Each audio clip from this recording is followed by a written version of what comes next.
सहनौ भुनक्तु सह वीर्यं करवावहै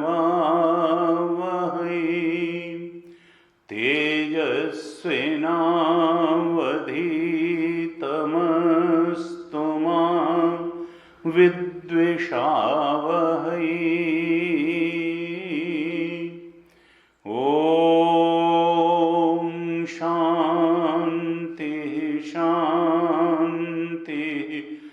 शान्ति सदाशिवसमारम्भां शङ्कराचार्यमध्यमाम् अस्मदाचार्यपर्यन्तां वन्दे गुरुपरम्पराम्।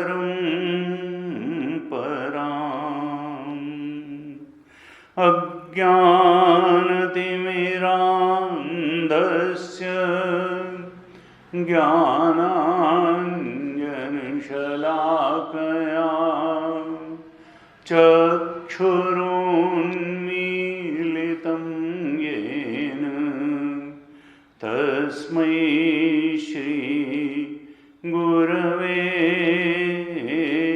नमः। तस्मै श्री गुरवे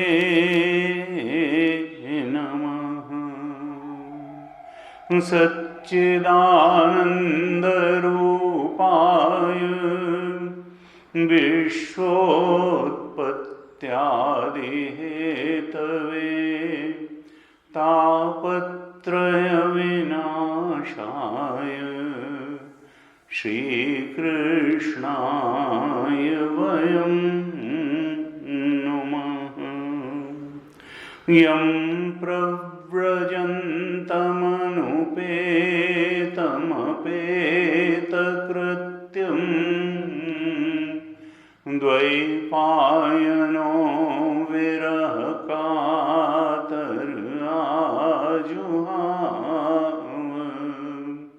पुत्रेति तन्मयतया तरवोऽभिनेदुः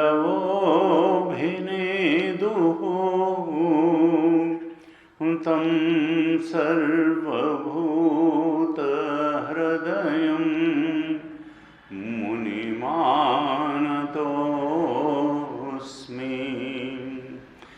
तं सर्वभूतहृदयं मुनिमानतोऽस्मि।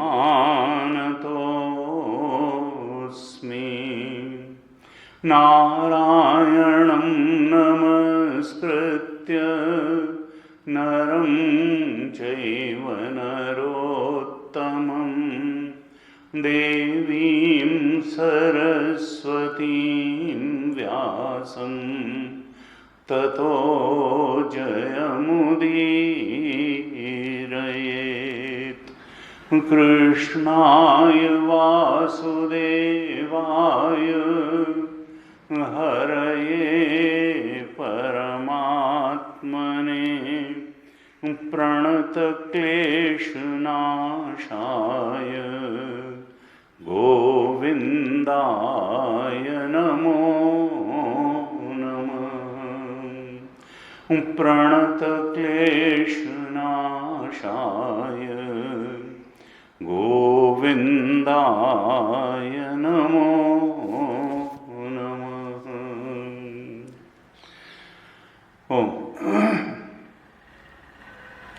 श्रीमद् भागवत महापुराण पर चर्चा के क्रम में हमने द्वितीय स्कंध में प्रवेश किया था। श्रीमद् भागवत महापुराण, इसमें कुल 12 स्कंध हैं।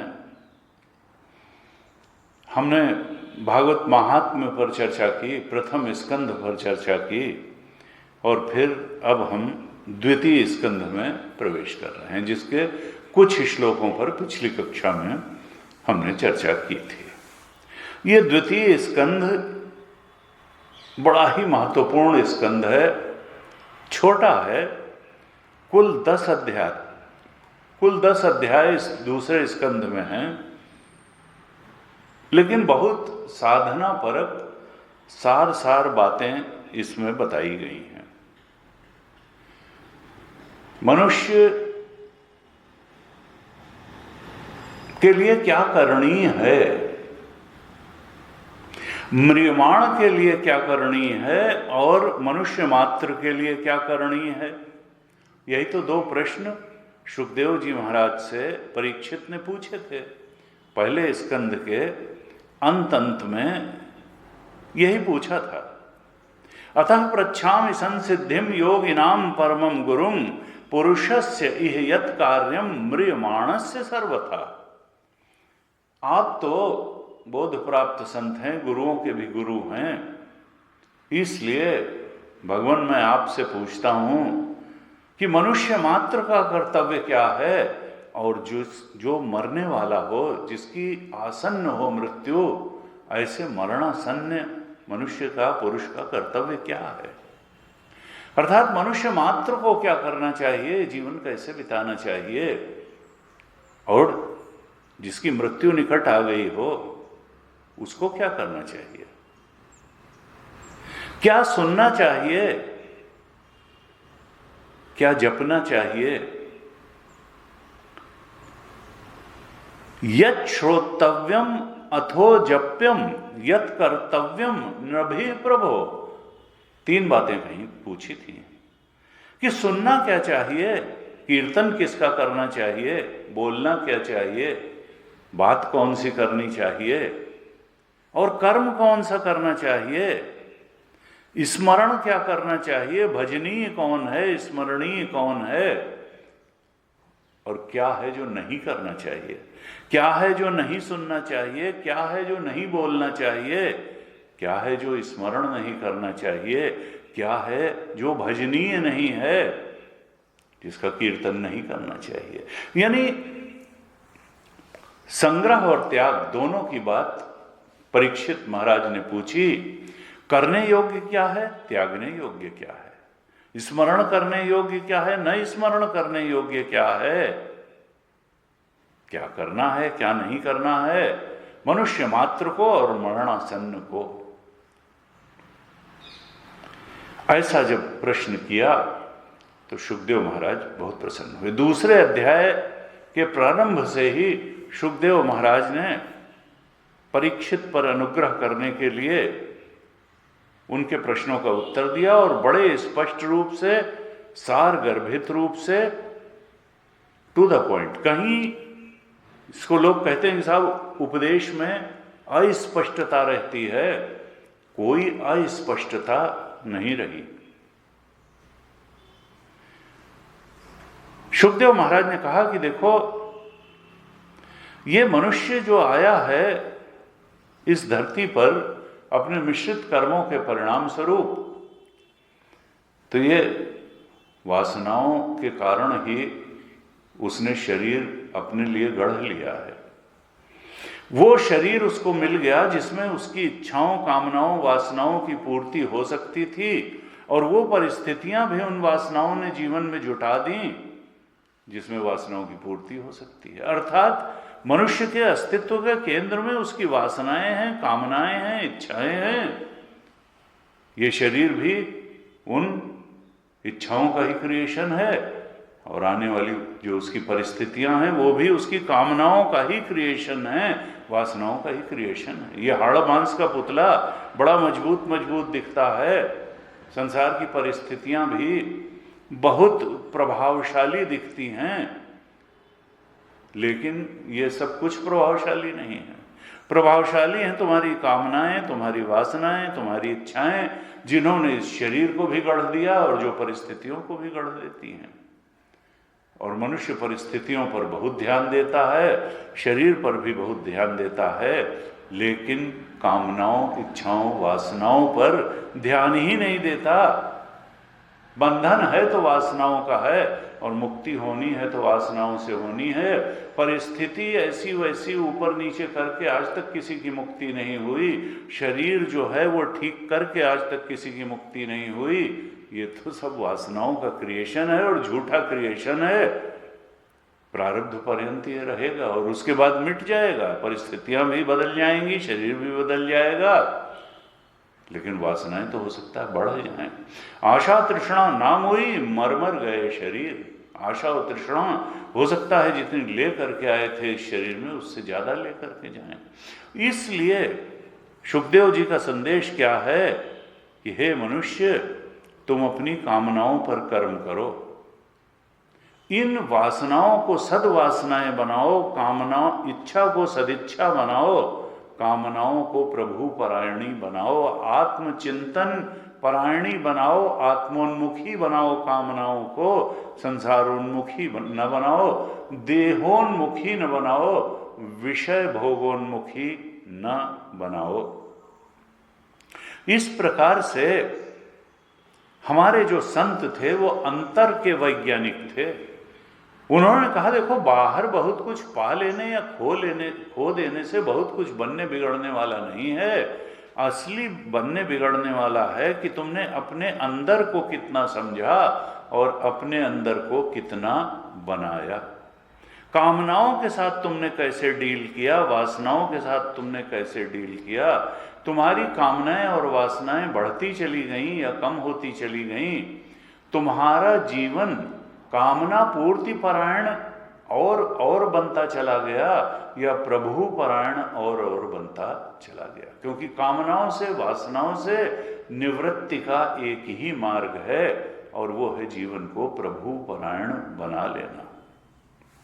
हम अगर भय से मुक्ति चाहते हैं, प्रतिकूलताओं से मुक्ति चाहते हैं, हम अगर जीवन में शांति और सुख चाहते हैं, तो शुकदेव जी का बिल्कुल स्पष्ट संदेश है, जो हमने पिछली कक्षा में भी थोड़ी चर्चा की थी। इस दूसरे स्कंद के 5वें श्लोक में शुकदेव महाराज बड़े स्पष्ट रूप से कहते हैं कि मनुष्य मात्र का कर्तव्य क्या है और जो मरणासन्न है उसका भी कर्तव्य क्या है।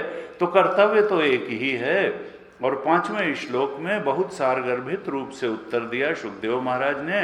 कहा, तस्मात् भारत सर्वात्मा भगवान ईश्वरो हरि श्रोतव्य कीर्तितव्यश्च स्मर्तव्यश्च इच्छता अभयम। भय किस बात का है?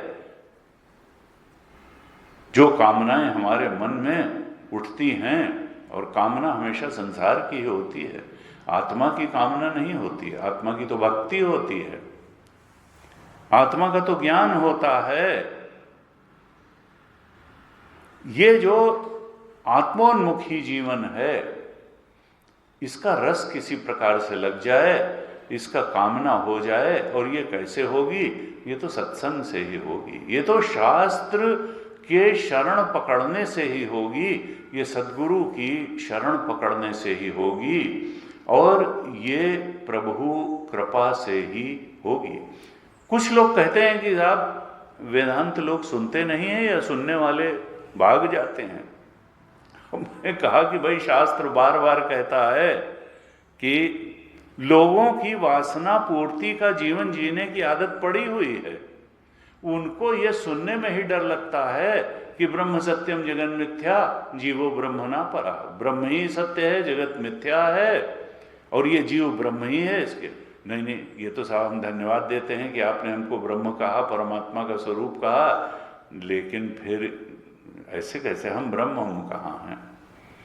स्वीकार करने को तैयार नहीं। क्यों? क्योंकि आदत जन्म जन्मांतर से कामना पूर्ति का, वासना पूर्ति का जीवन जीने की पड़ी हुई है, उस आदत के चलते व्यक्ति ये सुनने का साहस ही नहीं जुटा पाता कि आत्मा ही सत्य है और जगत झूठा है, देह झूठा है, वासनाएं कामनाएं भी झूठी हैं। जब आपने सब झूठा ही बता दिया तो जिंदगी मिली किस लिए है?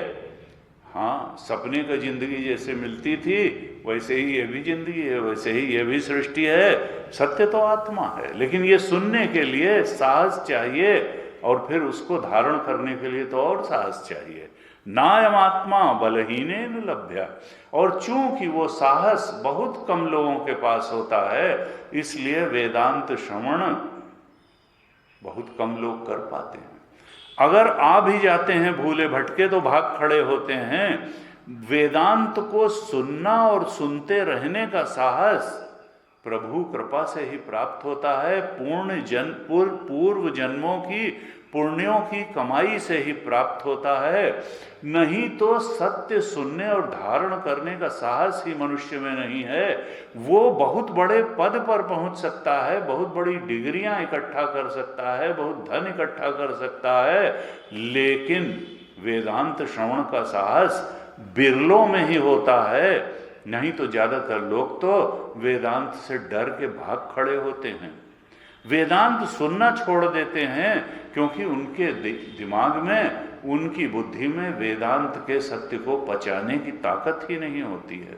उनके दिमाग की पाचन शक्ति इतनी कमजोर होती है कि वेदांत श्रवण ही उनके बस की बात नहीं होती। उसको ग्रहण करना और अभ्यास द्वारा पचा पाना ये तो दूर की बात है। और हमारे सारे शास्त्र कहते हैं कि अगर कोई वेदांत श्रवण कर रहा है और करता जा रहा है और उसकी अभिरुचि बनी हुई है और वो समझ भी पा रहा है, वो ग्रहण भी कर पा रहा है, उसकी जीवन दृष्टि भी वैसी बन रही है, तो इसका मतलब कि ईश्वर की कृपा हो चुकी है। त्रयम एतद् दुर्लभम लोके ईश्वर दैवानुग्रह हेतुकम मनुष्यत्व मुमुक्षुत्व महापुरुष संशय। ये तीन बातें भगवान शंकराचार्य ने विवेक चूड़ामणि में कहा कि दुर्लभ हैं, इस संसार में दुर्लभ हैं ये तीन बातें। एक तो मानवता का स्वभाव मिल जाए, मनुष्य का शरीर मिले और उसमें भी मनुष्यत्व मिले, हम संवेदनशील जीवन जिए, दूसरे के दुख में दुखी हो सकें, दूसरे के सुख में सुखी हो। ये नहीं कि दूसरे को सुखी देखा तो हमको लगा देखा दुष्ट का, जरूर किसी का गला काट के बढ़ा होगा। नहीं, दूसरे के सुख को हम एंजॉय कर सकें और दूसरे के दुख में उसके मदद करने की कुछ प्रेरणा हमारे अंदर जन्मे, तब तो मनुष्य कहलाने लायक हम हुए। मनुष्य शरीर में भी हमारे अंदर मनुष्यत्व आया। मनुष्यत्व, मुमुक्षुत्व, मोक्ष की इच्छा हो। कुछ लोग कहते हैं अरे मुक्ति ना हो, मुक्ति उक्ति की क्या जरूरत है, तो फिर फंसे रहो, बंधे रहो। मुक्ति किससे चाहिए? दुख से चाहिए। और दुख का कारण क्या है? Desire is mother of pain. वासना ही दुख की जननी है। और शास्त्र बताता है कि वासना से मुक्ति तुम्हारी नैसर्गिक आवश्यकता है, ये ऑप्शनल नहीं है कि कोई मुक्ति चाहेगा और कोई नहीं चाहेगा। 100 जूते खाए तमाशा घुस के देखे। ये संसार चांटे पे चांटे के अलावा कुछ नहीं देता है। ये मन की शांति नहीं दे सकता, ये आत्मा का सुख नहीं दे सकता। ये तुमको बड़ी गाड़ी और महल जैसा घर जरूर दे सकता है, लेकिन उस चित्त की थाली में परोसा क्या जाएगा? वासनाओं के रहते, कामनाओं के रहते वहां दुख ही परोसा जाएगा। और इसीलिए कहा थोड़े थोड़े सब दुखी, सुखी राम के दास। नानक मूर्ख नहीं थे जो कहा कि नानक दुखिया सब संसार। ये नहीं कहा कि हमारे इलाके के पंजाब का राजा तो सुखी है, उसके अलावा सब दुखी हैं। ना, राजा प्रजा सब दुखी। राजा दुखी, प्रजा दुखी, साधुन के दुख दूना। कहें कबीर सुनो भाई साधो, कौनो घर नहीं सूना। राजा दुखी, प्रजा दुखी और साधु भी दुखी। क्यों? क्योंकि जो शिष्यों से आसक्ति करेगा, जो समाज की उस धारणा में कि भाई कितने श्रोता हैं आपकी क्लास में, अरे एक भी ना हो तो सत्य रहेगा। और साधु सत्य बोलने के लिए बने हो कि श्रोता जुटाने के लिए बने हो? राजा दुखी, वो साधु दुखी रहेगा जो शिष्यों की संख्या और शिष्यों की समृद्धि को महत्व देगा जीवन में, जो शास्त्र को महत्व नहीं देगा, जो साधना को महत्व नहीं देगा, जो ब्रह्म स्वरूप के बोध को महत्व नहीं देगा, जो शिष्यों के संख्या को महत्व देगा, जो शिष्यों की सामाजिक स्थिति को महत्व देगा, वो साधु दुखी रहेगा। थोड़ राजा दुखी प्रजा दुखी, साधुन के दुख दूना। और लोग चाहते हैं हम दुखी हैं तो तुम भी दुखी रहो, तुम भी उन्हीं बेवकूफ़ी की बातों के पीछे जिंदगी गुजारो जिनके पीछे हम गुजार रहे हैं। राजा दुखी प्रजा दुखी, साधुन के दुख दूना। कहें कबीर सुनो भाई साधो, कौनो घर नहीं सोना। तो वेदांत ऐसी दुर्लभ विद्या है कि भगवत कृपा से ही कोई इसके श्रवण का अधिकारी बनता है और इसके श्रवण करते करते वो दृष्टि बना पाता है। भगवान शंकराचार्य ने कहा, त्रयम एतद् दुर्लभम लोके दैवानुग्रह हेतुकम मनुष्यत्वम मुमुक्षुत्वम महापुरुष संशय। ये तीन दुर्लभ हैं लोक में। मानवता मिल जाना, मनुष्य का शरीर मिलना और उसमें भी मनुष्यत्व मिल जाना, और मोक्ष की इच्छा होना। नहीं तो लोग समझ ही नहीं पाते कि भाई मोक्ष किस बात से और मोक्ष क्यों। ये मोक्ष नामक पुरुषार्थ को परम पुरुषार्थ क्यों बना दिया गया? ज्यादातर लोग तो धर्म तो अर्थ और काम में ही जीवन बिता देते हैं, धर्म तक भी नहीं उठ पाते। और मोक्ष की इंपॉर्टेंस समझना ये तो कम के ही वश की बात होती है। सदगुरु की शरण में आया हुआ व्यक्ति जीवन का चरम परम लक्ष्य मोक्ष है, ये समझ पाता है। मनुष्यत्वम मुमुक्षुत्वम महापुरुष संशय। और उसके बाद में किसी सदगुरु की शरण भी मिल जाए और हम वहां टिके भी रहें, ये तो त्रयम एतद् दुर्लभम लोके। और कैसे मिलते हैं ये? दैवानुग्रह, बिना परमात्मा की कृपा के ये तीनों नहीं मिल सकते। तो वेदांत श्रवण वही करेगा जिसको परमात्मा की कृपा प्राप्त हो गई होगी, और नहीं तो इसका मतलब कि हमको अभी वो करना है जिससे भगवान की कृपा प्राप्त हो, यानी भगवान की भक्ति करनी है, हमको प्रभु परायण कर्म करना है, हमको हृदय में भगवान को बसाना है, हमको हृदय में संसार को नहीं बसाना है,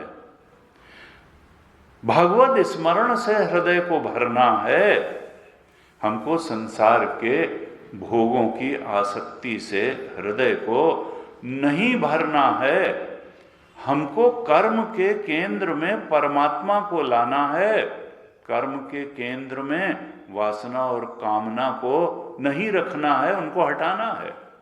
हमारे कर्म वासना और कामना प्रेरित न हो, भगवत प्रेम से हमारे कर्म प्रेरित हों, भगवत प्रसन्नता से, डिवाइन डिक्टेट से हमारे कर्म हों, भगवान की प्रसन्नता के लिए हों, कामना वासना पूर्ति के लिए न हो। कर्म के केंद्र में भगवान आ जाएं और हमारे प्रेम भक्ति के केंद्र में भगवान आ जाएं, संसार के भोग पदार्थ न रहें। हमारे ज्ञान के केंद्र में परमात्मा आ जाए, आत्मा आ जाए। संसार का ज्ञान सब काम चलाऊ है। लॉ पढ़ लिया, इंजीनियरिंग पढ़ ली, नौकरी मिल जाएगी, परिवार बस जाएगा, जिंदगी चलती रहेगी, लेकिन मुक्ति नहीं होगी। मुक्ति किस ज्ञान से होगी? आत्मा के ज्ञान से। इसलिए ज्ञान जो सबसे महत्वपूर्ण है वो आत्मज्ञान है, और वो सदशास्त्र और सदगुरु से ही मिलता है।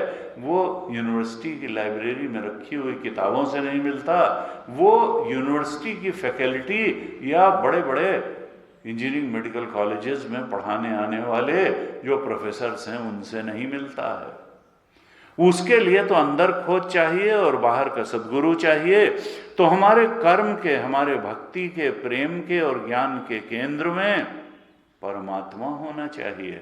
तभी मुक्ति होगी, तभी जीवन में शांति आएगी, नान्यः पंथा विद्यते अनाय। और बड़ी से बड़ी डिग्री ले लें, बड़े से बड़े पद पर पहुंच जाएं, अमेरिका जा करके और जने कितने बड़े इंडस्ट्रियलिस्ट बन जाएं, कुछ होने वाला नहीं है।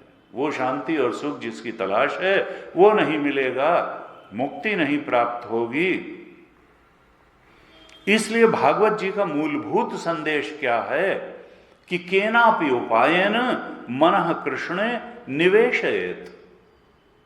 सुखदेव जी कहते हैं कि किसी भी तरीके से, तरीका चाहे जो हो, साधन चाहे जो हो, केनापि उपायेन मनः कृष्णे निवेशयेत, अपने मन का निवेश परमात्मा में हो जाए। मन परमात्मा में अगर लग जाए बस फिर सब बात बनती चली जाएगी। हमारा तो मन संसार के भोगों में ही रखा रहता है, कामना पूर्ति में ही मन रखा रहता है। हमको वहां से हटा के भगवान में लगाना होगा, और इसके बिना मुक्ति होने वाली नहीं है, इसके बिना शांति मिलने वाली नहीं है। केनापि उपायेन मनः कृष्णे निवेशयेत, किसी भी उपाय से मन को भगवान में लगा दो। भगवान ने गीता में कहा 6 अध्याय के 46 श्लोक में, लास्ट बट वन, कि तपस्विभ्योधिको योगी ज्ञानिभ्योऽपि मतोधिकः। किसी भी तप से बढ़ करके योग अर्थात परमात्मा में अपने मन को लगा देना, ये बड़ा तप है। योगी का तप मन और इंद्रियों को आत्मचिंतन में, आत्मबोध की तरफ बढ़ा देने रूपी जो तप है वो सबसे बड़ा है, और वही योगी सबसे बड़ा है। ज्ञानिभ्यो भी, संसार के तमाम ज्ञान प्राप्त करने से बड़ा ज्ञान आत्मा का ज्ञान है। कर्मिभ्यश्चाधिको योगी, बहुत सारा कर्म करके बहुत सारा अचीवमेंट कर लेने से आत्मा के बोध का अचीवमेंट सबसे बड़ा है। तस्माद योगी भव अर्जुन, इसलिए अर्जुन तुम योगी बनो। और योगी का अर्थ है मन और इंद्रियों को आत्मोन्मुखी बनाओ। चिंतन के केंद्र में परमात्मा को बसा लो, कर्म के केंद्र में परमात्मा को बसा लो, और प्रेम के केंद्र में परमात्मा को बसा लो। हृदय में अगर संसार के विषय अटैक करने के लिए दौड़े भी तो लौट जाएं। रहीम ने कहा, भरी सराय रहीम लखी, आप पथिक फिर जाए। ये विषयों के पथिक, विषयों के रूपी राहगीर जब तुम्हारी हृदय रूपी सराय में बसने के लिए आवें तो सराय भरी मिले। किससे? भगवत स्मरण से। भरी सराय रहीम लखी, आप पथिक फिर जाए। कोई पथिक जाता था, देखता था पहले से ही सराय ओवर क्राउडेड है, होटल में कोई जगह ही नहीं है, तो भाई चलो अब आगे देखो। तो तुम्हारा हृदय हमेशा भगवत स्मरण से इतना ज्यादा भरा रहे कि ये संसार के भोगों रूपी पथिक बाहर से ही लौट जाएं। ये विषयों के पथिक हृदय को भगवत स्मरण से भरा देख करके लौट जाएं। अगर ऐसी स्थिति हो गई तभी समझो तुम जीवन को ठीक से जी रहे हो। तस्मात् भारत सर्वात्मा भगवान ईश्वरो हरि, श्रोतव्य कीर्तितव्यश्च स्मर्तव्यश्च इच्छता अभयम। अभय सबको चाहिए। लोग बातें चाहे बनाएं बड़ी बड़ी, भय से आक्रांत व्यक्ति तब तक रहेगा जब तक वासनाओं के चक्कर में पड़ा रहेगा। भय है क्या? कि जिसकी कामना है ऐसा ना हो कि वो ना मिले, या जो मिल गया है वो कहीं चला ना जाए, इसी का तो भय होता है। योग क्षेम का ही भय होता है। योग का अर्थ क्या है? कि जिसकी कामना है और जिसके लिए हम प्रयासरत हैं, ऐसा ना हो कि वो कामना पूर्ति ना हो, जिसके लिए हम इतनी मेहनत कर रहे हैं वो न मिले, या वांछित फल न प्राप्त हो, जो नहीं है और जिसको पाने की इच्छा है वो मिले ना, इस बात का भय होता है। और जो मिल चुका है वो कहीं चला न जाए इसका, और ये भय जीवन पर्यंत बना रहता है, जन्म जन्म तक बना रहेगा। कब तक बना रहेगा? जब तक हम भगवान के चरणों की शरण नहीं लेंगे। अनन्याश्चिन्तयन्तो माम ये जनाः पर्युपासते तेषां नित्याभियुक्तानां योगक्षेमं वहाम्यहम्। जब तक हम ये नहीं जान लेंगे कि योगक्षेम का वहन करने वाले तो परमात्मा ही हैं, उन्होंने ही माता के पेट में भेजा, वहाँ शरीर दे दिया। जब हमारा जन्म हुआ तो माता के स्तनों में दूध का इंतजाम उन्होंने ही किया, और ये संसार भी बसा के रखा हुआ था, हमने थोड़ा बसाया है। योग और क्षेम को वहन करने वाला परमात्मा है, लेकिन हम विश्वास नहीं कर पाते हैं।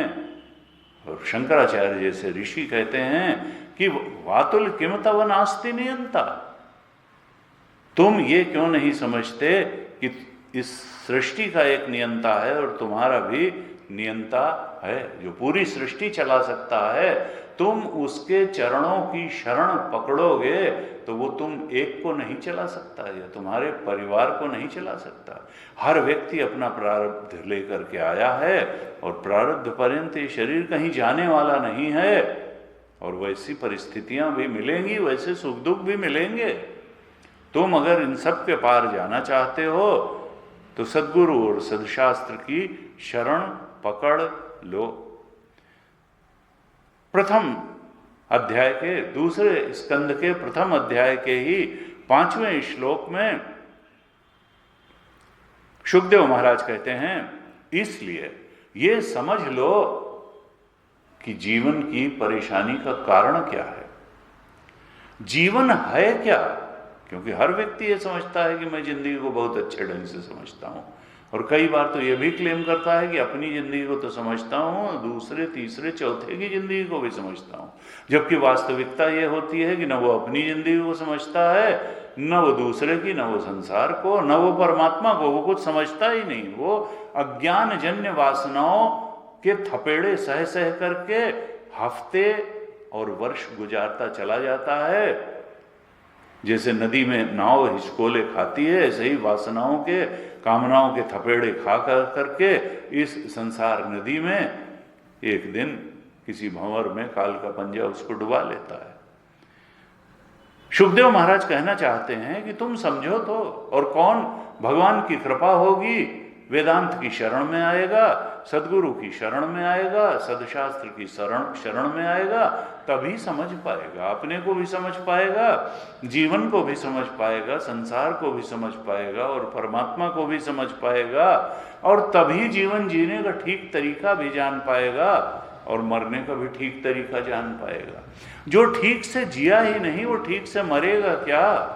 और मरना सबको है, और जीना भी सबको है, और बार बार जीना है और बार बार मरना है। पुनरपि जन्म पुनरपि मरणम।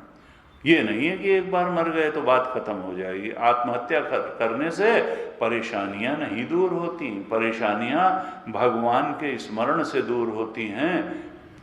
परेशानियां जीवन को ठीक तरह से समझने से, गीता भागवत की शरण में जानने से परेशानियां दूर होती हैं। परेशानी का इलाज न तो पैसा है, न पद है, और न आत्महत्या है। इलाज ही नहीं है। इलाज तो यही है जो 5वें श्लोक में शुकदेव जी ने बताया प्रथम अध्याय के, कि तस्मात् भारत सर्वात्मा भगवान ईश्वरो हरि। इसलिए हे परीक्षित, हे भारत, ये म्रियमाण का कर्तव्य क्या है, मनुष्य मात्र का कर्तव्य क्या है। एक ही श्लोक में सारे प्रश्नों का उत्तर दे दिया शुकदेव भगवान ने। कहा म्रियमाण का, मरणासन्न का कर्तव्य भी यही है, और मनुष्य मात्र का कर्तव्य यही है कि जो सर्वात्मा है, भगवान है, ईश्वर है, हरि है, नाम उस सत्ता को चाहे जो दें, उस ब्रह्म तत्व को चाहे जो नाम दें, उसी का श्रवण करे।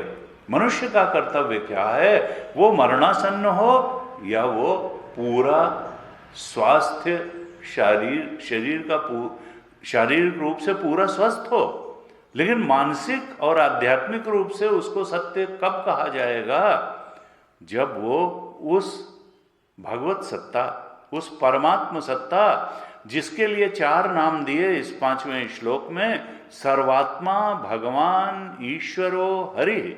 उन सर्वात्मा भगवान ईश्वर या हरि के बारे में श्रवण करेगा, उन्हीं के बारे में प्रवचन करेगा, कीर्तन करेगा, बातचीत करेगा, बोलेगा।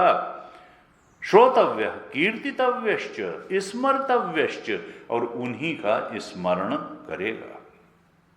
क्या कहना चाहते हैं? देखिए, श्रवणेन्द्रिय, कान हमारे ये ज्ञानेन्द्रिय हैं। हम ज्ञानेन्द्रियों से बाहर की सूचनाएं ग्रहण करते हैं। कान शब्द ग्रहण करता है, आंख रूप ग्रहण करती है, त्वचा स्पर्श ग्रहण करती है, जिह्वा या रसना रसानुभूति करती है, और नासिका गंध ग्रहण करती है। हम मंदिर में जाएंगे तो भगवान की पूजा के लिए जो अगरबत्ती जलती है, धूप जलाई जाती है, उसकी सुगंध नासिका ग्रहण करेगी, अंतःकरण पवित्र हो जाएगा। भगवान की मूर्ति का दर्शन करेंगे, नेत्र पवित्र हो जाएंगे। भगवान की स्तुति करेंगे तो वाणी पवित्र हो जाएगी, और भगवान के बारे में सुनेंगे तो कान पवित्र हो जाएंगे।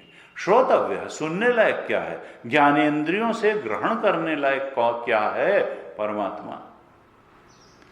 श्रोतव्य का अर्थ क्या है? कि हमारी ज्ञानेन्द्रियां परमात्म तत्व को ग्रहण करें। संसार को तो उतना ही ग्रहण करें जितना आवश्यक है। गुरुजी स्वामी तेजोमैन जी बार बार इस बात को कहते हैं कि संसार से उतना ही प्रयोजन रखो जितना आवश्यक है। इस संसार के कण कण में परमात्मा भरा हुआ है। सर्वम खलु इदम ब्रह्म, सब ब्रह्म ही है।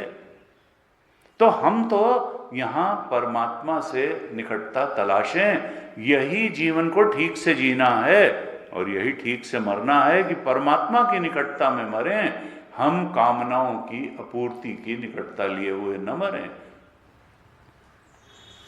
अंत काले च मामेव स्मरन् मुक्त्वा कलेवरम यह प्रयाति समद्भावम याति नास्ति अत्र संशय। भगवान ने 8वें अध्याय में कहा, प्रारंभ में ही गीता के, कि जो मेरा स्मरण करते हुए शरीर छोड़ता है वो मुझ परमात्मा को प्राप्त होता है। वो फिर से दुख पाने के लिए अगला शरीर नहीं धारण करता है। अंतकाले च माम एव, लेकिन मेरा और मेरा ही, ये एव नहीं घट पाता। एव बहुत जो साधक है, जिसने जीवन भर भगवान का स्मरण किया है, वही अंतकाल में भगवान की स्मृति में शरीर छोड़ पाता है और वही भगवत धाम को, भगवत स्वरूप को प्राप्त कर पाता है। लेकिन इसके अलावा और कोई उपाय नहीं है। अंतकाले च मामेव स्मरन् मुक्त्वा कलेवरम यह प्रयाति स मद्भावम याति नास्ति अत्र संशय। इसमें कोई संशय नहीं है। लेकिन ये कब कर पाएगा? जब जीवन भर स्मरण किया होगा, जब जीवन भर भगवान का नाम लिया होगा, जब जीवन भर भगवान के बारे में सुना होगा, भगवान के बारे में बोला होगा और भगवान के बारे में ही स्मरण किया होगा, तभी अंतकाल में ऐसा कर पाएगा। श्रोतव्य कीर्तितव्यश्च स्मर्तव्यश्च इच्छता अभयम, वो जिएगा भी अभय पूर्वक और मरेगा भी अभय पूर्वक।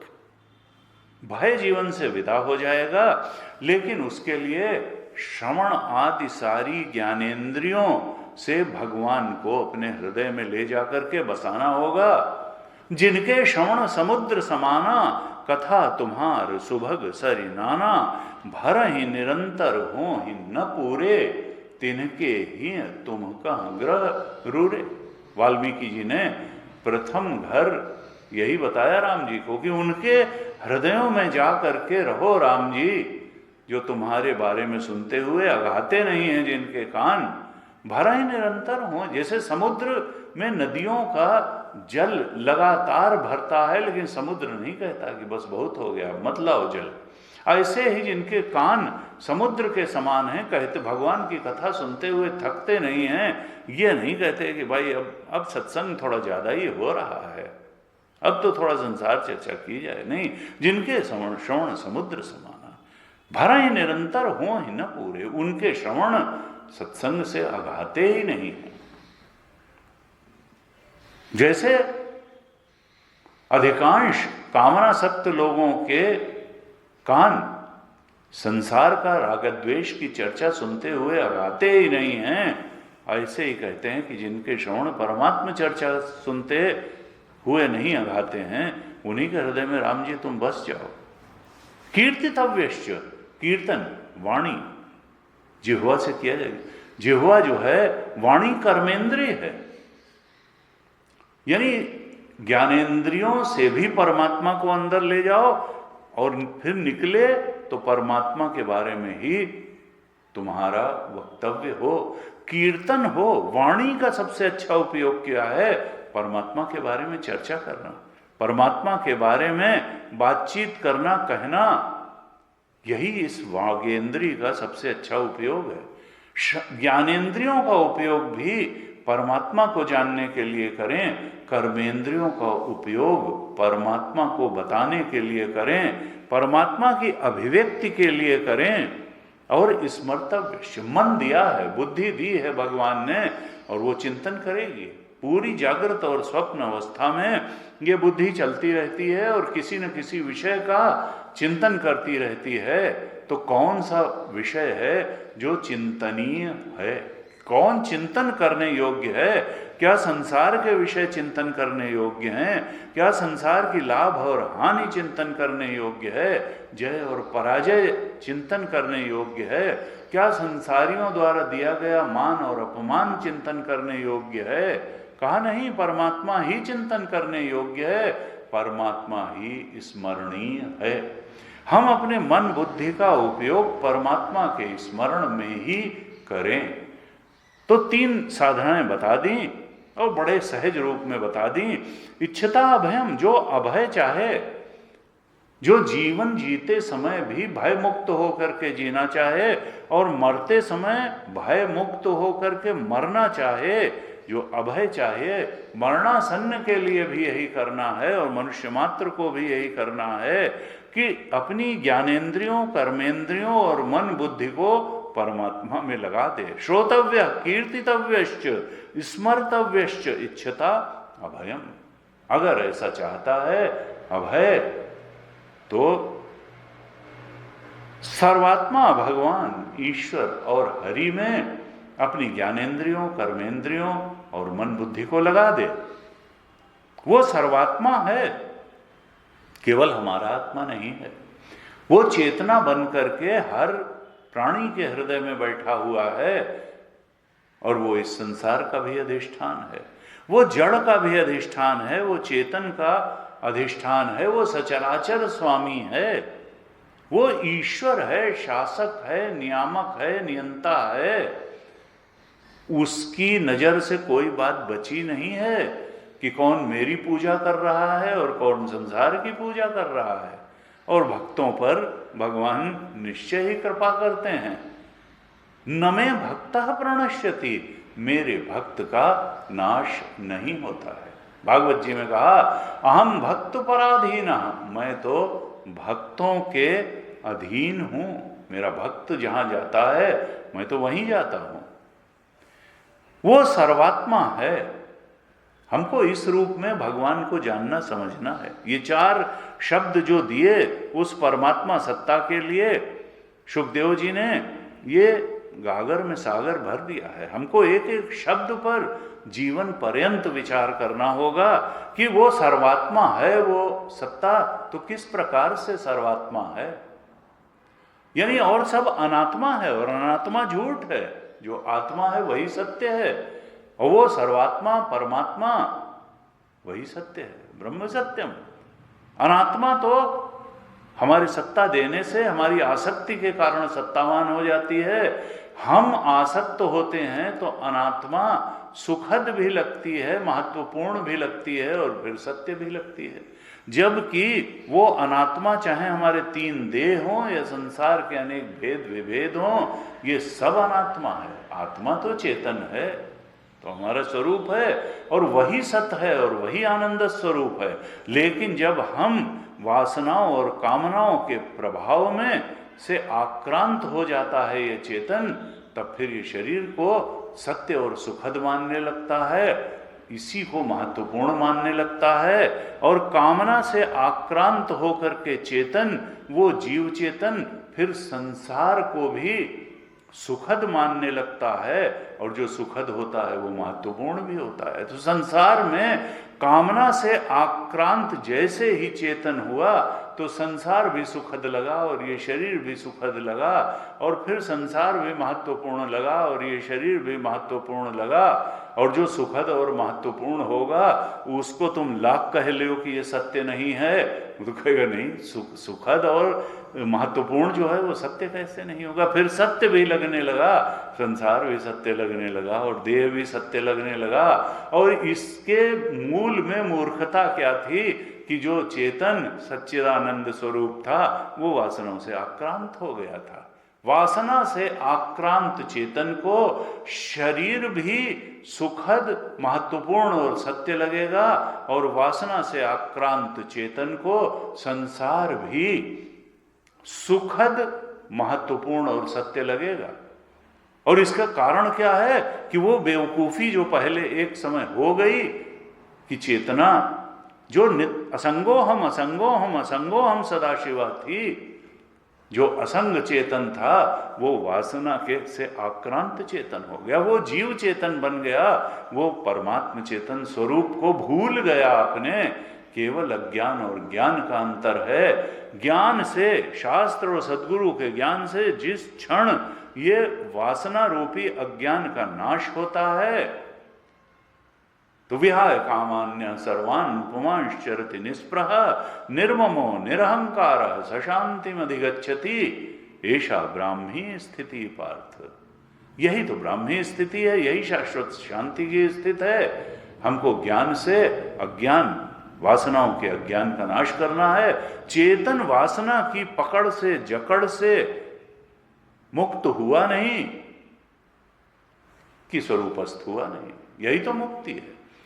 बाहर की मुक्ति कोई मुक्ति नहीं है कि हम जेल में नहीं हैं और हम जब चाहें जहां निकल करके चल सकते हैं, नहीं। ये वासना की कैद में रहना, यही तो बंधन है, और वासनाओं से मुक्ति ही मुक्ति है। और ये मुक्ति किन्हीं डिग्रियों से नहीं होगी, किन्हीं पद से नहीं होगी, ये किसी और प्रकार के ज्ञान से नहीं होगी, ये वेदांत ज्ञान से ही होगी, ये आत्मा के ज्ञान से ही होगी।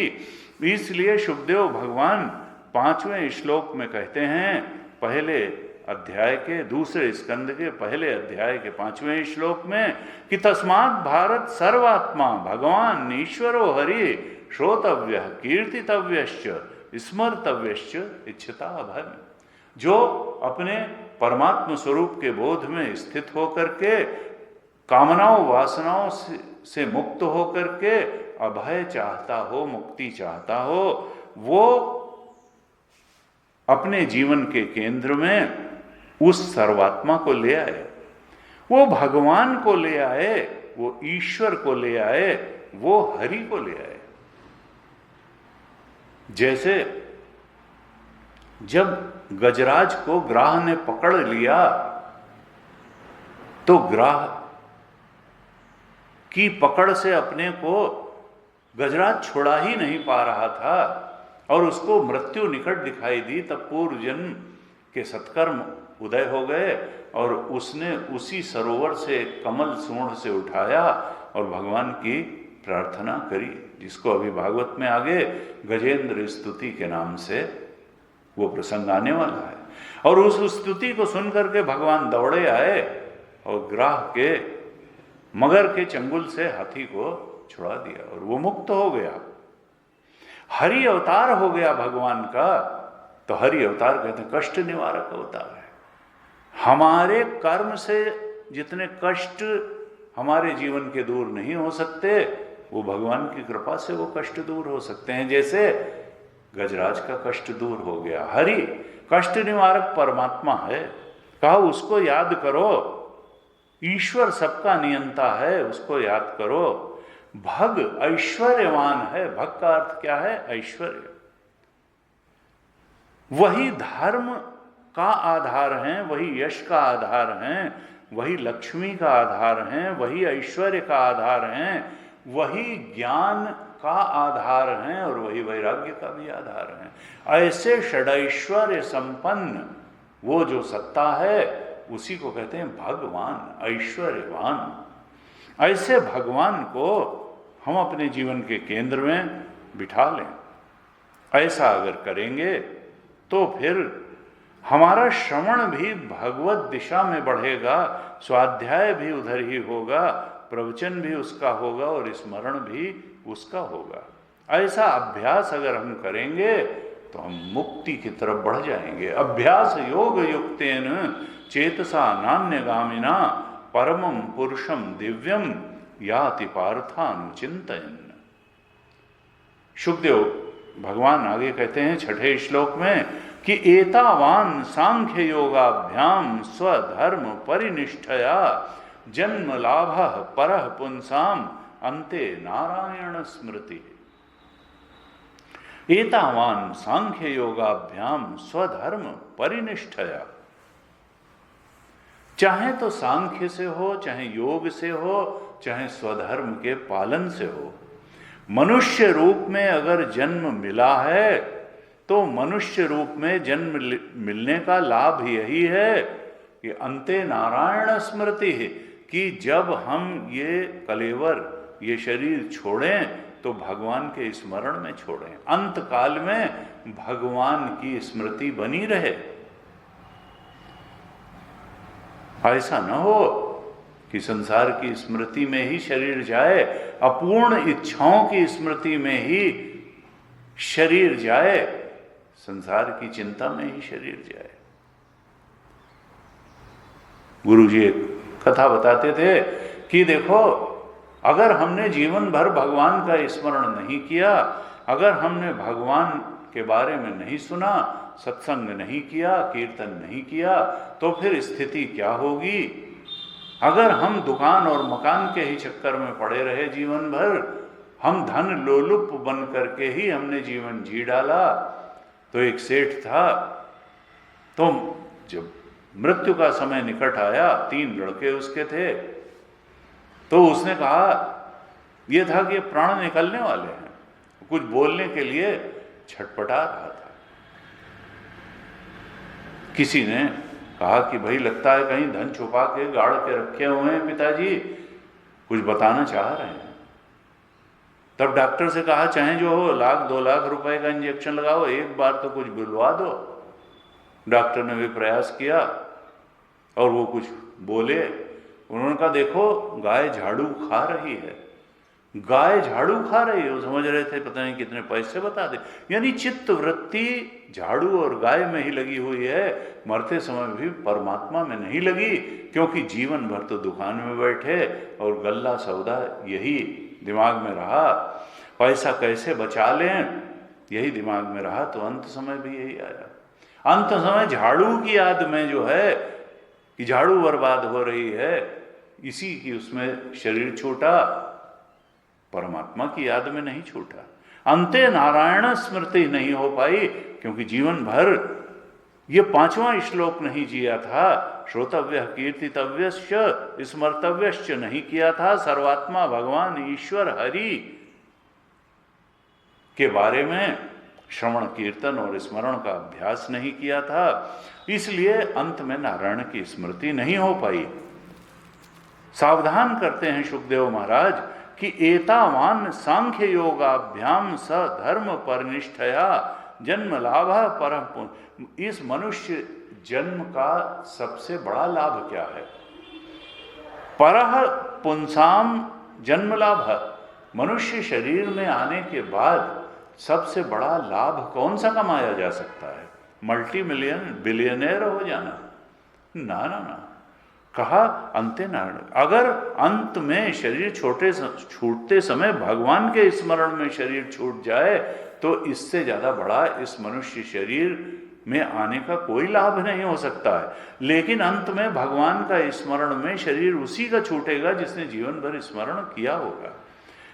कहते हैं कि ज्ञान का भी यही शुभ परिणाम है, भक्ति का भी यही शुभ परिणाम है और धर्माचरण का भी यही शुभ परिणाम है कि शरीर छूटते समय भगवान के स्मरण में शरीर त्याग हो। अंते नारायण स्मृति है।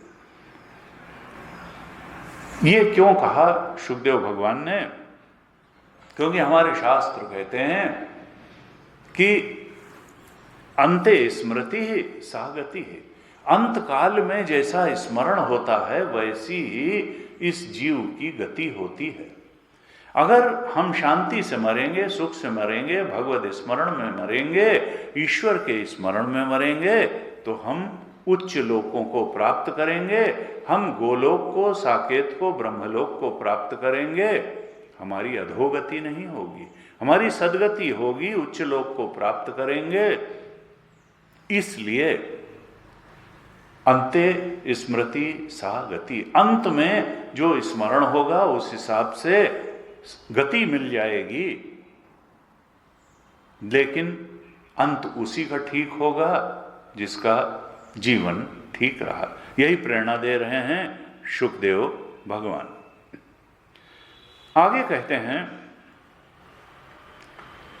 कि परीक्षित, भगवान के गुण ही ऐसे हैं कि जो ज्ञानी महापुरुष हैं, जो अपने आत्मस्वरूप ब्रह्म स्वरूप में प्रतिष्ठित हो चुके हैं,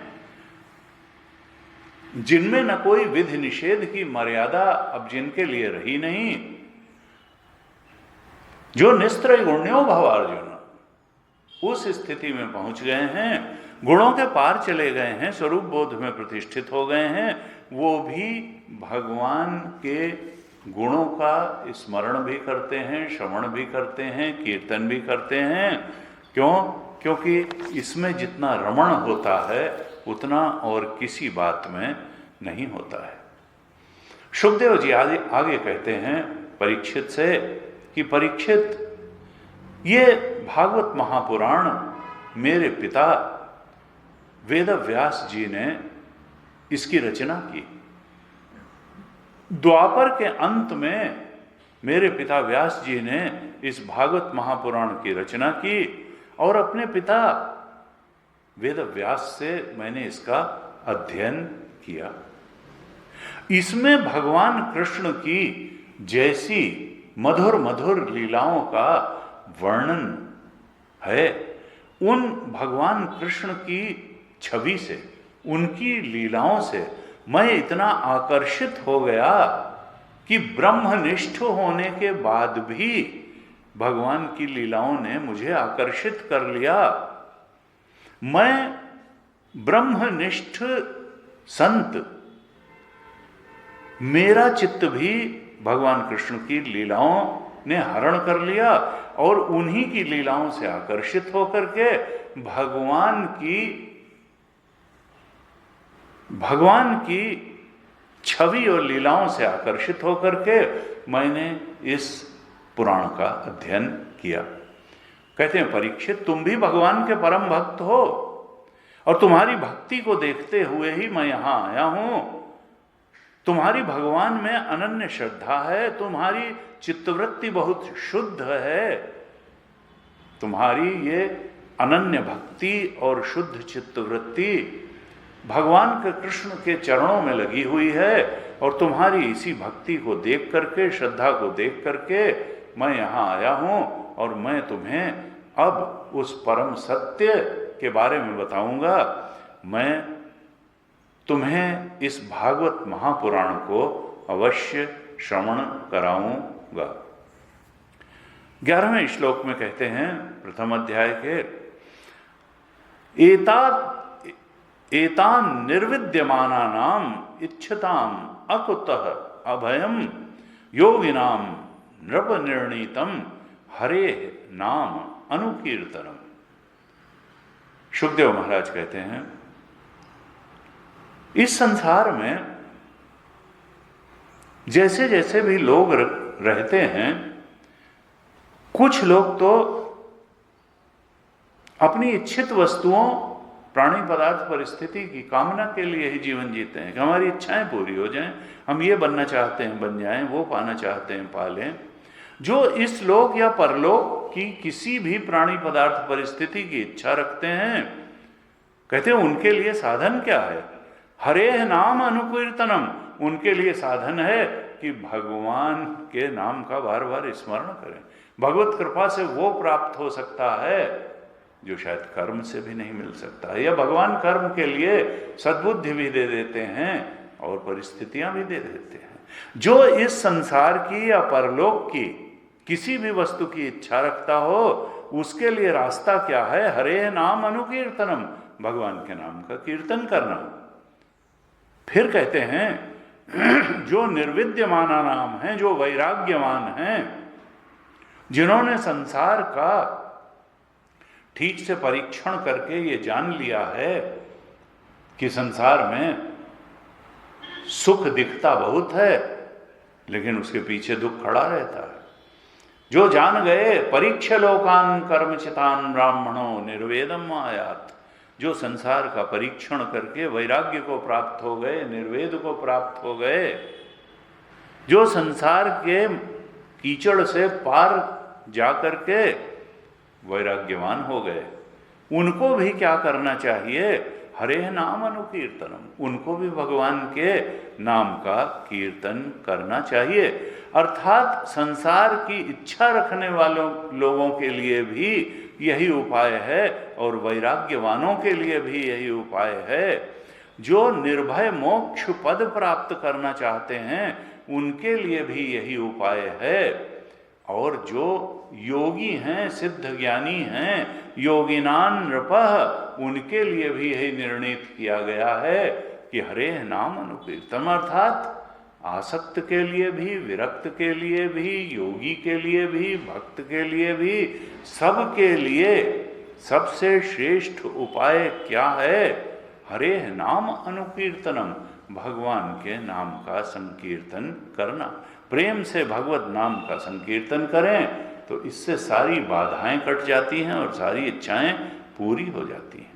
आगे कहते हैं शुकदेव महाराज कि अगर ये जो भगवत स्मरण, भगवत श्रवण और भगवत कीर्तन, जो 5वें श्लोक में जो साधन बताया, और इसी साधन को पूरे भागवत में अब शुकदेव महाराज इलेबोरेट करने वाले हैं। जो बात यहाँ बता दी गई है दूसरे स्कंद में, उसी को बाकी के 10 स्कंधों में भी आगे खोल खोल के और काफी विस्तार करके शुकदेव महाराज बताने वाले हैं।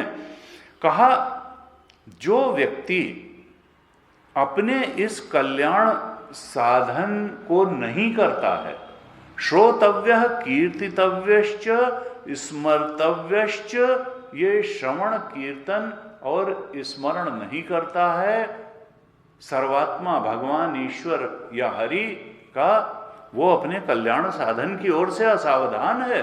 वो जिंदगी को न ठीक से समझ पाया है, न जिंदगी को ठीक से जी रहा है। फिर क्या होगा कि उसकी वर्षों लंबी आयु व्यर्थ में ही बीत जाएगी, प्रमाद में बीत जाएगी। इसके मुकाबले भगवत स्मरण में बिताई गई थोड़ी भी आयु, थोड़ा भी जीवन श्रेष्ठ है। और फिर दृष्टांत देते हैं शुकदेव महाराज कि खट्वांग ऋषि थे, राजा थे, राजर्षि थे, राजा भी थे, ऋषि भी थे। खट्वांग इतने प्रतापी राजा थे कि देवता लोग उनको अपनी सहायता के लिए बुलाते थे कि ये असुर लोग हमारे राज्य को छीनना चाहते हैं। तो खट्वांग को बुलाया देवताओं ने, असुरों के विरुद्ध युद्ध में अपनी सहायता के लिए खट्वांग राजा को बुलाया, और उनके प्रताप से, उनकी वीरता से देवताओं को विजयश्री प्राप्त हुई। जब देवताओं को विजय प्राप्त हुई तो उन्होंने खट्वांग राजा को धन्यवाद दिया और कहा हम देव शक्तियों से संपन्न हैं, हम देवता लोग हैं, हमारी सामर्थ्य में जो भी है वो आप हमसे मांग लीजिए, हम आपको कुछ देना चाहते हैं। खट्वांग ने कहा कि नहीं, मेरे पास सब कुछ है, मुझे कुछ नहीं चाहिए। आप लोग भविष्य दर्शी भी हैं, आप देख सकते हैं कि कौन कब जन्म लेगा, कौन कब मरेगा। तो कृपा करके हमें यह बता दीजिए कि मेरी कितनी आयु शेष है। जब इस प्रकार से प्रश्न किया उन्होंने देवताओं से, तो देवताओं ने कहा कि देखिए आपकी 2 घड़ी आयु शेष है, बस एक घड़ी होती है 45 मिनट की, यानी 1.5 घंटे, 1.25 घंटे की आयु आपकी बची हुई है। और इससे खट्वांग राजा निराश नहीं हुए, परेशान नहीं हुए। उन्होंने एकदम सब कुछ छोड़ दिया और भगवत स्मरण में अपनी सारी मन, इंद्रियों और बुद्धि को लगा दिया और 2 घड़ी में ही पूर्ण रूप से गहराई से भगवत स्मरण करते हुए शरीर छोड़ दिया और वो मुक्त हो गए। सुखदेव जी कहते हैं कि जब खट्वांग राजा 2 घड़ी में ही गहन भगवत स्मरण करके मुक्त हो सकते हैं, तो तुम्हारे पास तो अभी 7 दिन हैं और मैं भी यहां बैठा हुआ हूं हर प्रकार से तुम्हें भगवत स्मरण में सहयोग कराने के लिए, श्रवण कराने के लिए। तुम्हें तो चिंता करने की कोई आवश्यकता ही नहीं है। 7 दिन तुम्हारे पास हैं। इन 7 दिनों में अपने परम कल्याण के लिए तुमको जो कुछ भी करना चाहिए वो सब तुम कर लो। सुखदेव महाराज 15वें श्लोक में कहते हैं, अंत काले तु पुरुष आगते गत साध्वस छिंदात असंग शस्त्रेण स्प्रहाम देहेनु ये चतम। जब मनुष्य को लगे कि अब अंत समय आया है, अब ये शरीर छूटने वाला है, तो उसको घबराना नहीं चाहिए। गत साध्वसा, साध्वसा का मतलब घबराहट। गत साध्वसा, देखिए जो इनएविटेबल है उससे घबराना क्या है। जो भी पैदा हुआ है, जात से ही ध्रुव मृत्यु, जो पैदा हुआ है वो मरेगा। तस्माद अपरिहार्य थे न तुम शोचे, और उसके लिए शोक भी क्या करना जो अपरिहार्य है। हाँ, करना क्या चाहिए कि जब अंत समय आए तो घबराना नहीं चाहिए। आगते गत साध्वसा, जब अंतिम समय आए तो अंत काले तो पुरुष छिंदात असंग शस्त्रेण स्प्रहाम, तब व्यक्ति असंगता को धारण कर ले। किसके प्रति असंगता को धारण कर ले? कहा देह अनु, यानी देह से भी असंग हो जाए और देह से संबंध रखने वालों से भी असंग हो जाए। अर्थात जान ले कि बस इतना ही था साथ, असली साथी तो परमात्मा है, आत्मा है, चेतन है, और वो तो साथ छोड़ेगा नहीं। मृत्यु उसको मार नहीं सकती है, आत्मा को नहीं मार सकती, चेतना को नहीं मार सकती है। क्या कर सकती है? देह को मिटाएगी, और देह को मिटाएगी तो देह से संबंधित परिस्थितियों, लोगों से भी विछोह कराएगी। इसलिए मरने का उपाय क्या है, मरते समय क्या करना चाहिए व्यक्ति को कि पूरा वैराग्य धारण कर लेना चाहिए और असंगता को गहराई से मन में धारण करके देह से असंग हो जाना चाहिए और देह से संबंध रखने वाली सब चीजों से, यानी दुकान, मकान और लोगों से ममता को काट दे। अर्थात मम के पार चला जाए और अहम के भी पार चला जाए, और इस प्रकार से मुक्त हो करके देह छोड़ दे, संसार छोड़ दे। विहाय कामान्य सर्वान पुमान, ये ममता और अहंकार का ही तो बंधन है। तो अंत काल में ये मरने का तरीका बताया है सुखदेव भगवान ने कि मृत्यु का समय आने पर घबराए नहीं, बल्कि वैराग्य के शस्त्र से शरीर से संबंध को त्याग दे और शरीर के संबंधियों से भी संबंध को त्याग दे, अहम को भी मिटा दे और मम को भी मिटा दे।